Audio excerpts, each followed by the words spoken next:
与您两轮车后方的通常制动灯不同 ，Cosmo Moto 是设计用来安装在您的头盔后方的。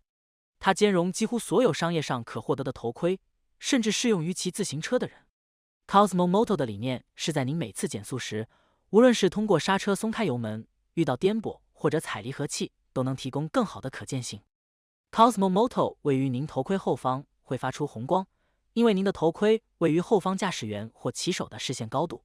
他们可以清楚看到灯光，从而在道路上行驶更加安全。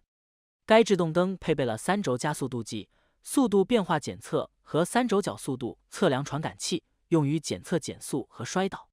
您还应将其与您手机上的 Cosmo Connected 应用程序配对，这样在您发生事故时，设备可以立即向朋友和家人发出警报。